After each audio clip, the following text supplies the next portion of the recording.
আসসালামু আলাইকুম ভিউয়ার্স, আজকে আমরা শিখব ব্লক বাটিক সম্পর্কে। আপনারা বলতে পারেন ব্লক বাটিকটা কি? ব্লক বাটিক হচ্ছে আমাদের দৈনন্দিন যে পোশাক আশাক আমরা পরি, এই জিনিসটার মধ্যে আমরা অনেকবার খেয়াল করব ব্লক আমাদের ড্রেস আছে, বাটিকের ড্রেস আছে। এবার আপনারা এই ড্রেসগুলো নিজেরাই ঘরে তৈরি করতে পারবেন এবং আপনারা অনেকে চাইলে এগুলো সেল করতে পারবেন। এটা আপনাদের ইনকামের জন্য একটা খুব ভালো সোর্সেস হবে।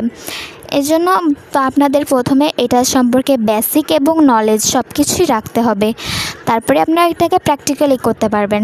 তো আমরা আজ এটাকে বেসিক, তারপর প্র্যাকটিক্যালি, তারপরে সবভাবে শেখানোর জন্য আপনাদের সাথে জড়িত থাকব। তো আপনারা আমাদের সাথে জড়িত থাকবেন, আমাদেরকে সাপোর্ট করবেন, যাতে আমরা আপনাদের জন্য আরও বেশি প্রশিক্ষণমূলক।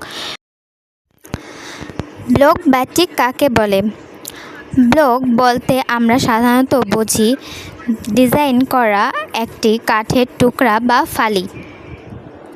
একটা কাঠের ব্লক যেটা সাধারণত 8 ইঞ্চি পর্যন্ত লম্বা হয়ে থাকে। ব্লক ছাপা কাকে বলে? রং এর পেস্ট তৈরি করার উপর যে ডাইস বা ব্লক দিয়ে চুবিয়ে কাপড়ের উপর ছাপা দেওয়া হয় তাকে সাধারণত ব্লক ছাপা বলে। আশা করব আপনারা আমাদের সম্পূর্ণ সাপোর্ট করবেন, যাতে আমরা প্রতিনিয়ত আমাদের ভিডিও দিতে আরও বেশি অনুপ্রাণিত হই।